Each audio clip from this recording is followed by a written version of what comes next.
serenou quando ela pisou na areia.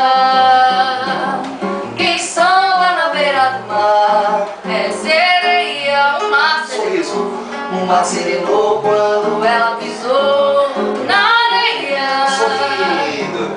Quem samba na beira do mar é sereia. O pescador não tem medo, é segredo. Se volta ou se fica no fundo do mar. Ao ver a morena bonita sambando se explica que não vai pescar, deixa o mar serenar. O mar serenou quando ela pisou na areia. Quem samba na beira do mar é sereia. O mar serenou quando ela pisou na areia.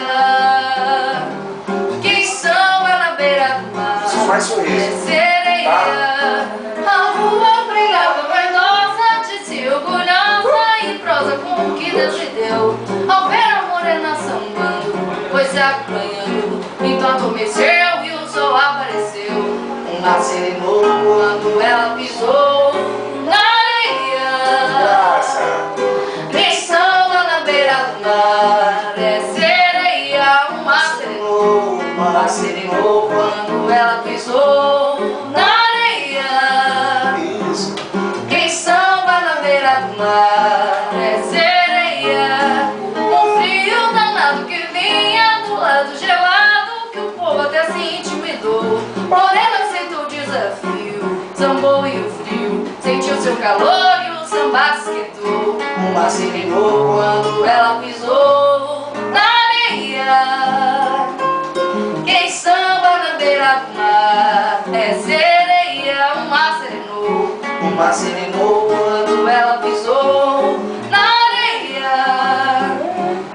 Quem samba na beira do mar é sereia. A estrela que estava escondida sentiu-se atraída, depois então apareceu, mas ficou tão enternecida, indagou a si mesma, e a estrela final será ela, sou eu. O mar serenou quando ela pisou na areia.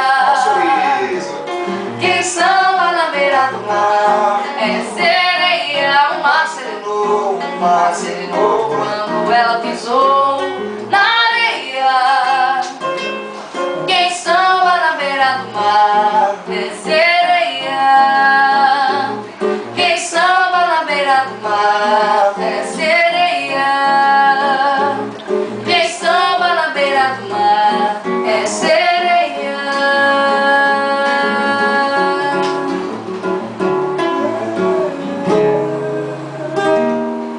Legal, tá? Compartilhar essa premissa aqui e vamos construir. Eu gostei do cenário, mas ainda não é o que eu quero. É mais, né? Sempre as pessoas que interpretam Clara Nunes tem uma característica muito de acabar pegando trejeitos dela. Não quero isso, não quero que você imite ela, mas eu quero a graça, a beleza, que eu quero que você conte essa história, né? Você está quase entendendo, né? A gente estava resolvendo a parte técnica, agora já está quase rolando esse lance solto. Agora sim, eu quero que você fique solta. O mar serenou, você tem que se divertir mais com a música, não só cantar. Um papo de se divertir mesmo, para passar, porque a ideia de quem as pessoas quando ouvem, é um clássico nessa canção, as pessoas quando escutam isso querem ver essa graça, essa beleza. Ela é leve, ela é solta, como eu disse para você, diferente de outras canções. Ela não pede que você fique contornando, que você trabalhe um desenho perfeito, não é isso. Ela é leve, é free, é um partido alto isso, ok? É isso aí. Tá bom? Vamos passar outra.